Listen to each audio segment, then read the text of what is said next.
Welcome back to The Edge. OpenAI may pay Reddit $70 million for a licensing deal. Facebook now deletes live videos after 30 days and some GBP reviews. The outage is over. Plus, social news today. You're listening to the social news from The Edge from the week of February 17th, 2025, here on Edge of the Web Radio. From the Edge of the Web studios, here's what we're looking at this week. All right, this is Edge of the Web Radio. Welcome back. I'm your host, Aaron Sparks. On our Site Strategics, we're a digital marketing SEO specialist agency based here in Indianapolis, Indiana. We're covering the SEO and digital marketing news of the week, separate from our weekly interview series, getting more news to you as quickly as possible. Be sure to check out the recent shows at edgeofthewebradio.com. That's edgeofthewebradio.com. This is the Site Strategics digital marketing news desk of Edge of the Web. Proud to have Site Strategics as the title sponsor of Edge of the Web. We're one of the top SEO firms here in the Midwest. Team at Site Strategics are consummate learners, and that's the reason for this show, actually. I'll talk a little bit more about them later on, but there is somebody in the seat, in the studio next to me. I'm going to introduce you to Duncan Alney. He's a founder of Firebelly Marketing, a longtime friend of mine and Site Strategics. Duncan, thank you for joining us today. Aaron, I am happy to be on Edge of the Web, baby. I don't even bring that much energy. What's going on here? I'm excited, man. I'm happy to reunite with you. Absolutely. And I'm overflowing with gratitude. I've had some challenges with my wisdom teeth, and I'm on the right side of that. And I'm so happy about being here. I'm happy about the people that take care of me and that I work with. And yeah, I'm just happy about life, man. Excellent. So what else is happening in Duncan's world right now? Besides the wisdom teeth. Well, there wasn't any wisdom to begin with, so there's not a great loss there. There's got to be a drumbeat there. All right. Hey, so, Firebelly pivoted a couple of years ago to food and beverage marketing, and that's been a lot of fun. It was a pandemic reaction, although it was 2 years in the making. But we decided food and beverage would be more fun than mortuary marketing, and so we went with it. And we work with You're just lobbing softballs at me. You realize that. Small and medium-sized businesses. I run a podcast. So I'm happy to be here with you. Fantastic. Well, we'll have those in the show notes. We'll have some links to Firebelly and some of the things that they're doing. Let's pivot around to some news that's bubbling up right now, and then we'll dive into our social news for this week. From Search Engine Land by Barry Schwartz, OpenAI may pay Reddit $70 million for licensing. We know that Google pays Reddit $60 million, and Reddit has content deals with only Google and OpenAI. That leaves OpenAI to pay the bill here. So check out the Search Engine Land article. Here's the deal is that as per Adweek, between Google and OpenAI, its AI licensing deal brings in about 10% of its revenue. 10% of its revenue is about $130 million. We know that Google paid $60 million for its content deal, and the only other known company to have a deal is Reddit, so do the bloody math.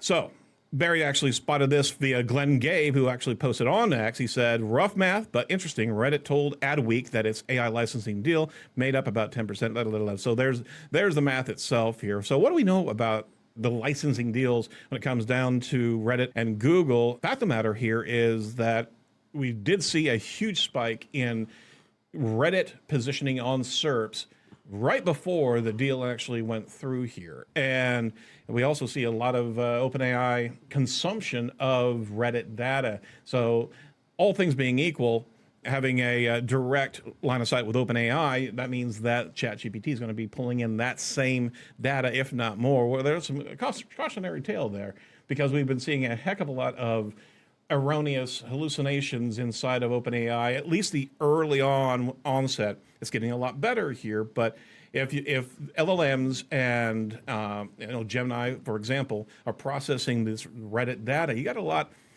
of authentic content inside of Reddit. Correct. But you also have non-specialists actually writing things that could also be consumed by the LLMs as well. Yeah, right? I mean, I think in the pre-show we were talking about gluing the cheese to your pizza. Exactly. So I think there's, I don't know how they'll get around that, whether that'll be some kind of like moderation at scale, right, or what they're going to do. But that's, it's a beautiful dynamic audience that Reddit has. Absolutely, that and Quora, and that's where, we've been talking about brand marketing for a while, and a couple posts here recently about, SEO for the future is not going to be links, but it's going to be brand mentions and mentioning a brand and be able to have a community connection inside of these rich, robust and community environments, and having it reflected back with brand mentions could very well be a good strategy to deploy, because we understand that brand has such a strong factor of authority in the marketplace, and links are going the way of the dodo, so to speak. So Yeah. that said, I mean, I think it's kind of the necessary evolution of PR, right? It's Yeah. like, hey, what do I get for being in Rolling Stone magazine? But if I'm in the right podcast or I'm in the right news, Right. as a brand, there's significant more relevance and, dare I say, juice. yeah, absolutely. Well, I mean, juice has a bad connotation, but at the same time, we are exploring what does brand really mean, and how does Google actually measure and qualify brand, because as soon as brand really starts being an execution, you're going to see a lot of this at scale. It's going to dump into the same type of spam world that we've seen link spam building over years. And there just has to be a level of authentic realism whenever any brand's actually engaging with community. Has Correct. to Yeah. I mean, it's a huge opportunity for Google. I mean, it really is. be. Yeah, So, absolutely. And they need a plus, because they've had a few minuses in their column for a while. Talk about a minus here. If you were relying on Facebook live videos sticking around, they're not. From Search Engine Journal by Matt Southern, Facebook is now deleting live videos after 30 days, offering tools to download and transfer content before removal. So everything that you've done on Facebook Live is looking like it's going to be deleting. Users can download and transfer the videos to save them. New tools make managing the live video content even better, but effective immediately, said Facebook. All newly created videos, live videos, I should say, will be stored for 30 days before automatically being removed. This change is from a previous policy which retained all the live video content indefinitely. Why are they doing that? Well, that's a great question. Older live videos are going to be removed as well. Facebook will notify users via email and in-app alerts before their archival videos are scheduled for deletion, granting 90 days to save them, transfer, or converting the content. Why the change? Facebook says it's updated its policy to match industry practices better and to respond to how people watch videos. Most videos of live videos happen in the first few weeks after they're posted, so long-term storage is less important for many content creators and their viewers. I would argue against that particular perspective, because having a swath of lives for a brand like we're talking about, right, demonstrates the give back mentality of a brand. It demonstrates the longevity and the credibility of a brand. And if all of a sudden all that truly live work gets disappeared, right, then one, brand mentions are no longer there for the value from a ranking standpoint, but you don't have the community appeal that, oh wow, they did a live 4 years ago, right? And that community, or that perfect example is, we've done live a number of years before we went into pre-record, but we were showcasing a lot of community organizations here in the studio, right? And it was all live, and we had a number of people coming in, and that may have been their only reference of showcasing their product or their talent or their organization. Well, that's no longer going to be there. It's going to be jettisoned, and if somebody's giving back to community, you'd at least expect that platform to go ahead and hold on to that, you know? Yeah, there's an impact, I think, of memorialization Yeah, too, right? It's like, absolutely. hey, so maybe I'm on page 4 with that live, but I'm still there. Right. So it's interesting, I guess, especially with AI. You know, what impact does the loss of live do? Maybe big, maybe not. Jacob, you got a thought there? Yeah, kind of to your point. I was thinking like other events that happen on live. I'm shocked that they're not offering a small storage space that you can decide what Right. you keep around, or that even if you wanted to pay a small fee to keep it around, Right. something. Because there are tons of lives. I think we all know, we see them, just people like, oh, I'm doing my makeup and whatever. I'm just chatting with my friends. I think we all agree those probably don't have a lot of like watching it again Sure. value. Yeah, absolutely. But events, things like that, things we're talking about, even if you wanted to repost it for those people, you lose all the comments, all the value. And also you're posting something from maybe a few years ago. It's kind of weird to save it. I mean, thank you for letting me save it, but you're going to repost it now and be like, this is a replay from 5 years ago. Right. Please comment again as if it's the first time. That's just not very forward thinking. Or even an option to, would you like to convert your live and retain all the comments? It's not well thought out. Because there's enough out there that I think that people would like to keep all that stuff. Yeah, I would agree. And again, just in reflection, we did Edge of Indy years ago, and I'm just looking at some of the individuals that we had. We had Get Lost Indiana. We actually met that lady on the road the other day. But Indiana DNR, Tulip Tree, Creamery, Brackets for Good, right? All those were live, and we have those embedded on our own website. But it's also a trail on Facebook that is now going to be gone. Right. And so many people probably treat Facebook as their media home and maybe don't have it embedded anywhere else because I don't need to. This is where my audience is. Yep. And now they're going to scramble to back that up and put it somewhere else and essentially start over. Yeah. And that's unfortunate. It is. Not to mention the hit to news from the people, right? Where you're seeing something happen and you're going live with it. Now that disappears 30 days later. And yeah, the thing about that is that live, just the essence of live, is going to dissipate as well because, I may catch it or I may bookmark it for something else, but 30 days goes by, that's gone. You're losing that secondary audience that could very well come back around. I don't think it's a bad decision here. And storage, come on, storage on video.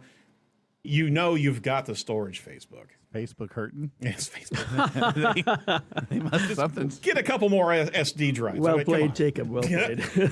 All right. I just want to pivot around real quick and talk about Site Strategics as the sponsor. Here's a question for you. How do you create authoritative subject matter expertise that we know Google's looking for? Learning from your client is always the place, but organizing a well-thought-through interview process is time-consuming. So we've actually developed a process, and it's SME, subject matter expert interview process is backed up by our years of interview techniques as well as SEO research and the like. You can bring us in as an SEO SWAT team, conduct a well-thought-through interview, extracting some incredible knowledge, voice, and passion of the SMEs for your use. We can deliver targeted series of questions that actually can navigate the interview and ultimately transcribe this, turn it into video content, social media content, transcripts, blog content, and the like, structural content, all from the untapped knowledge of your subject matter expert. So find out more. Go over to sitestrategics.com, and we'd love to share with you some incredible experiences we've had with our clients. Remember, it's not you, it's me. Is that corny? Is that corny? I like it. And third-party validation here. Search is always one of the top 3 sources of website traffic and really selling in general. Yeah. So you cannot ignore search. No, you cannot. Well, that's a good segue here. Third article here from Roger Monti over at Search Engine Journal. Check this out. Google Business Profile Reviews outage is finally over. They announced that the business profile reviews are largely back. The sites are still experiencing an outage. Should return to normal. So a lot of reviews disappeared here, folks, over the course of last week. But there's some additional news that's just popping up, and I threw this into the sheet, Jacob, just briefly here. There's a bug on Google Business Profile management pages. You cannot manage Google Business Profiles right now. If you try to access your GBP right now, you won't be able to. It seems Google Business Profile edit section within the Google search is broken and serves a 500 error when you try to do anything. Okay, so what you're telling me here is that, okay, we just lost all your reviews. Okay, no, we found it. It's good. And now you can't edit anything on the reviews. And a triple down on this is that Joy Hawkins just posted on X. Get this. My gosh. She said, did you see this yesterday? It's huge. Google's latest update is a nightmare for businesses. If you've noticed a drop in organic recently, this might be why. Google is now demoting businesses in organic search if they already rank in the local pack. Yeah. I'm going to say that again. They're demoting your blue link if you already rank in the local pack. One business told her that they lost 242 clicks to one of their top converting pages. And she says old SEO strategies are now working against you. And she actually gave a grid pattern of visibility, one of the tools out there to be able to show you where they were ranking. And then after this update, almost all of their rankings are gone. So Can't confirm or deny on our side with our local businesses. We have to be looking at that. But that's a huge shift. If your blue links are actually dropping, if you're ranking in the local pack, now you have to decide which is most valuable. If you're optimizing your content for organic positioning and you're also optimizing your business profile, which is worth more? It really does depend on what type of business you're in. But we had both at play there. Now something's happening. That could very well be a bug or a reaction to the bug that just came through. But that's challenging. Devastating. To say the least. Yeah, It really is. Both invaluable in their own ways, especially when they work together. Absolutely. I mean, it's real estate domination that you're trying to do there. If you've got ads running, local pack running, blue links running, I mean, that's a powerful visibility metric there. Anyway, keep a lookout for anybody who's listening to the show talking about local business rankings. Got to look at what's happening on your clients. All right, pivot around. We want to make sure that we thank InLinks. We're proud to have them as a sponsor of Edge of the Web, a long-term sponsor of us. Did you know that entities play a major role in how search engines understand and rank content on the web? Optimizing your content solely around keywords is a thing of the past. If you've listened to the show, you've heard us say this for the last 4 years. Now's the time to add entities into the mix and reach higher rankings using InLinks, and award-winning software in entity SEO. They got a lot of great tools, including lateral links, inline linking tools for your content. They also have a fantastic social media tool. As kind of the segue into our news here, they can actually, with their AI agent, be able to go through, curate your content, your blog content, and put together a scheduling tool of your different posts in different platforms. So give that a try. Go over to edgeofthewebradio.com, InLinks, /InLinks, to be able to claim your free InLinks account and start creating content that will outperform your competitors. Now that you've been listening to the show for a little while, you've seen some of the pivots that we're making. This is a focus on social media, and that's why I wanted to bring Duncan in as a specialist in social medias. Firebelly has been known for social media strength, and we wanted to bring in a local business here in Indianapolis. So we teed up a few articles as we were corresponding, and I'm going to knock these things out, and I'd love to have your take on this, Duncan. So first and foremost, LinkedIn ads. This is from LindsayGamble.com. LinkedIn ads, where you appeared to show users where their profile is showing up across the platform. So it's not only who's looking at you, but now where you appeared. So LinkedIn has quietly added a where you appeared section to the profile appearance in analytics itself. The section provides a breakdown of the specific sources, such as posts, network, recommendations, search, and comments for instances where a user's name and headline appeared across LinkedIn. Why is this so valuable? I mean, I think LinkedIn continues to be the premier community for professional networking and perhaps community building. I think so. Both people individually and brands have a lot to gain by being on LinkedIn. What this is actually aimed at is the individual user. And it basically tells you which part of your own work on LinkedIn is directly related to visibility. So how are people finding you? And I had a look at my own. I'm pretty active on LinkedIn. And 54% of my visibility and exposure is coming through posts. I post every day. 43% is coming through comments.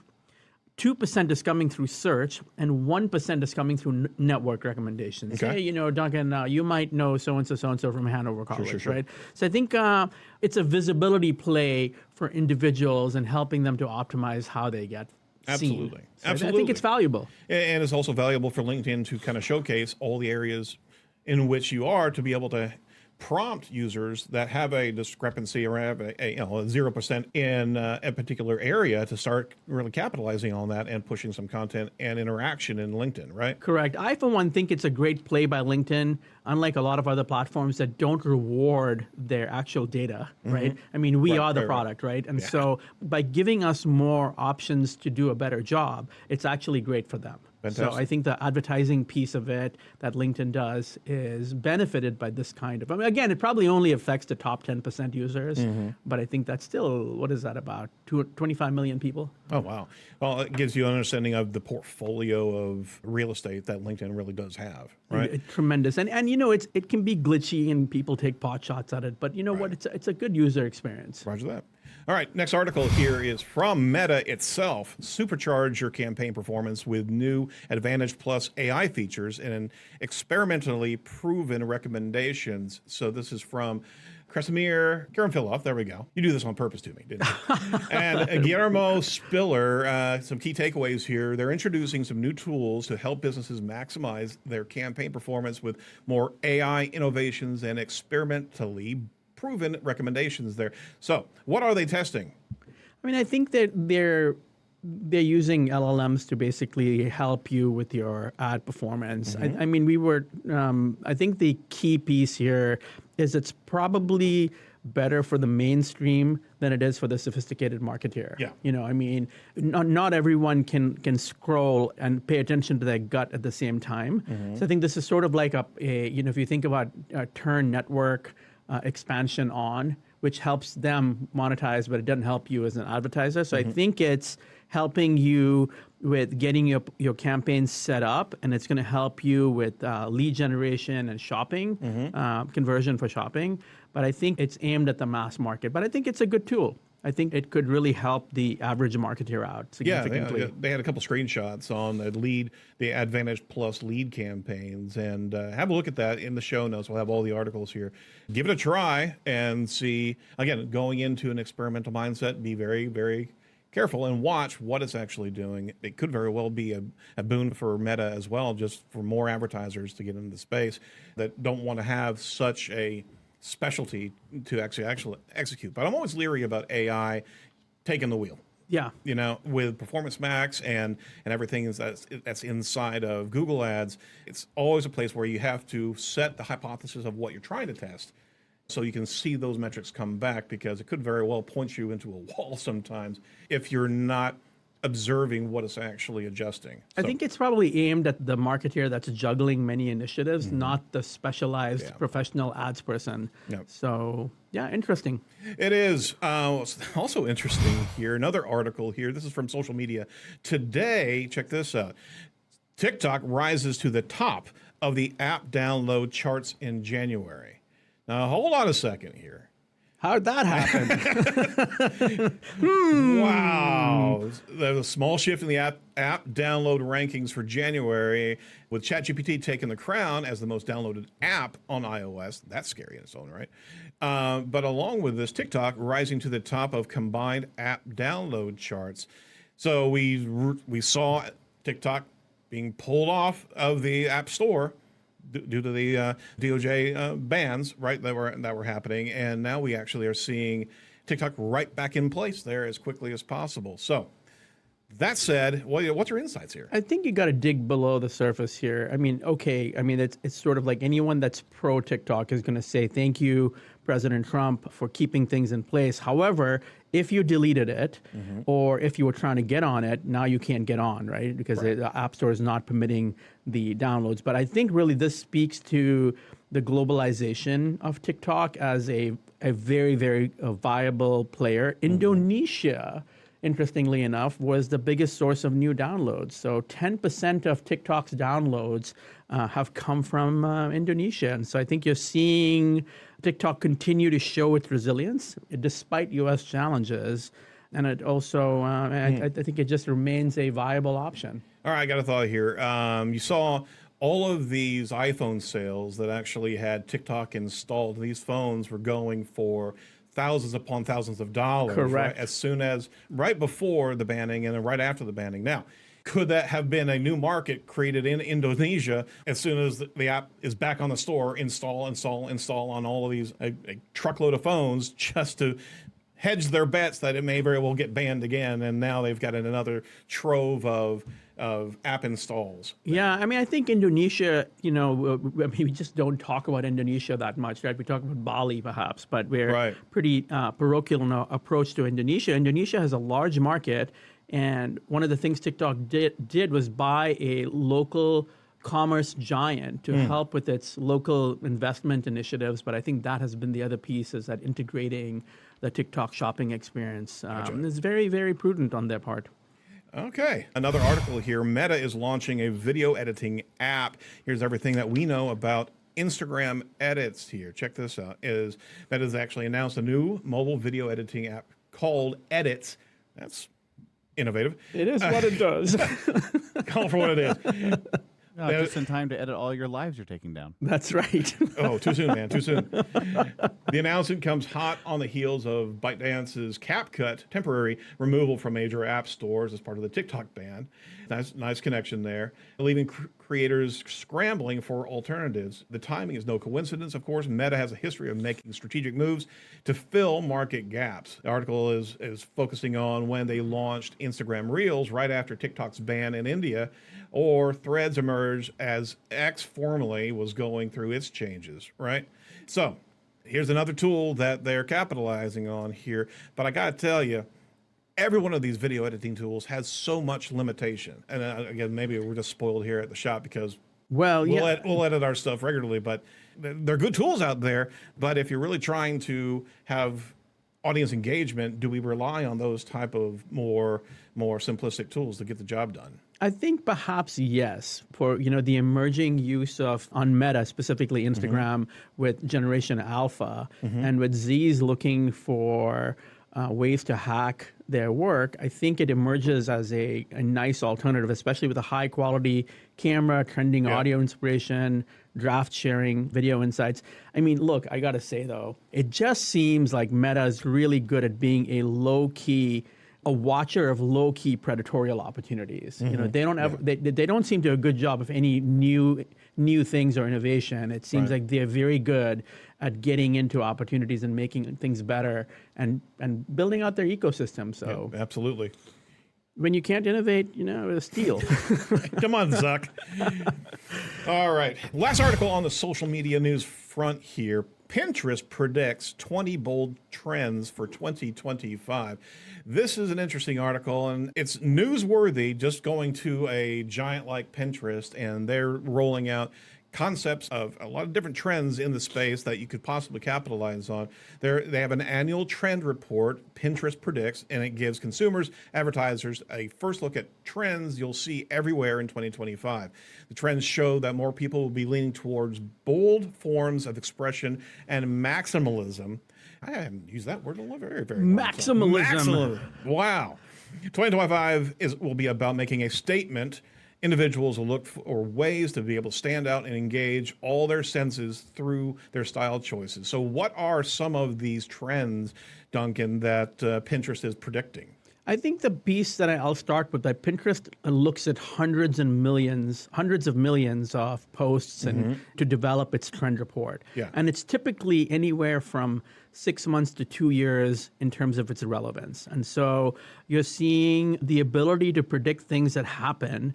And, it's all about making a statement for 2025. So I think, I'll say that just one more thing about Pinterest is that it's a positive platform. Right. People aren't fighting about their political views on Pinterest. And Pinterest encourages you to take website referral traffic. So they actually encourage brands to get their audience to leave and go to a website. So which is unheard of on these platforms. Unheard of. They want to protect that. Yeah, but I mean, it's interesting. I don't know. Shout out to Reagan Heron who put all this together for me.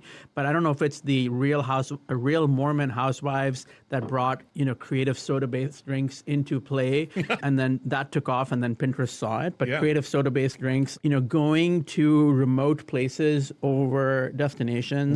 Matching outfits. I mean, next time I'll wear a Ned shirt. Seeing a double fisherman aesthetic, so cable knit sweaters and sardine tattoos. Coincidentally, we're also seeing the resurgence for the first time in about 30 years of canned fish.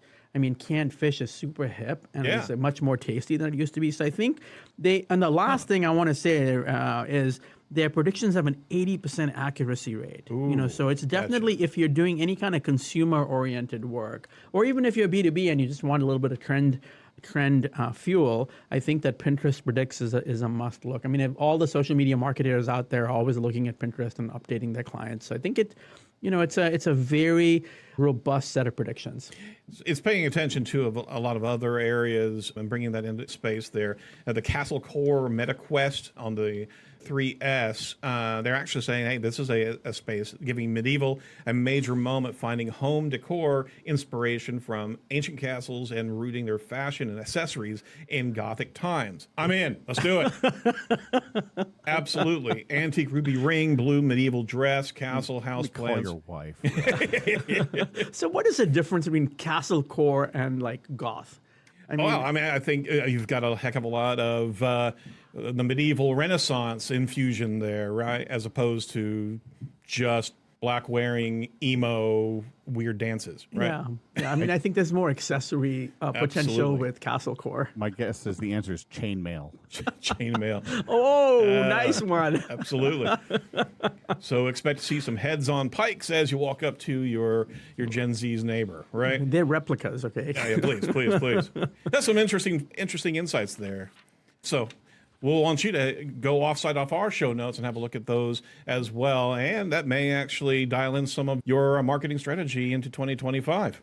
Absolutely. Excellent. Well, any final thoughts on the social media space that we're in, Duncan? We're going to be having you back here with regularity, just giving us a take on what's happening in social. Any other things that you want to throw out there that caught your eye? I did see LinkedIn announced CRM integration coming for their ad campaigns. Oh. So that could be interesting, and will also be interesting to see which CRMs Right. they Absolutely. integrate with. I mean, I think we can all assume HubSpot will be in there.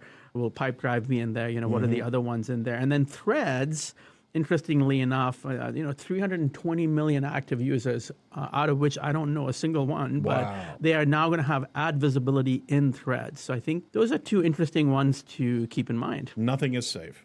Nothing is safe. We cannot have one platform that's not just monetized to the hilt, right? Okay, doke. Well, make sure you get your ads straightened out, folks. Make sure you experiment with a number of these insights here. And on top of that, just let us know what you found from these articles, and always contribute back to us. Let us know if you want us to talk about something here on The Edge. Duncan, thanks so much for your time today. Appreciate you coming in here. Hey, thank you, Aaron. Pleasure to be back on. I'm going to do my best Aaron imitation. Pleasure to be back on Edge of the Web. You gotta go a little bit lower. Come on. Pleasure to be back. There we go. All right. Well, that is it for the Edge news this week. Make sure you check out the Michael Luetis second segment of our podcast talking about AI and journalism. And if you like this podcast, go over to ratethispodcast.com/edge today and give you any areas that you could give a 5-star review to us, because we certainly would appreciate that. That's how the algorithm works on the iTunes side of things. Be sure to like, comment, and subscribe to our YouTube channel as we update the channel with this show, as well as insights from our interview series, as well as when we go live next. Who knows? We don't want to go live anymore because the video is going to get cut, right? So No more lives. all right, so for all of us over the Edge, stay safe, stay well, and do not be a piece of cyber driftwood. We'll talk to you next week. Thanks so much. And thank you, Duncan. Appreciate it. Thank you, Aaron.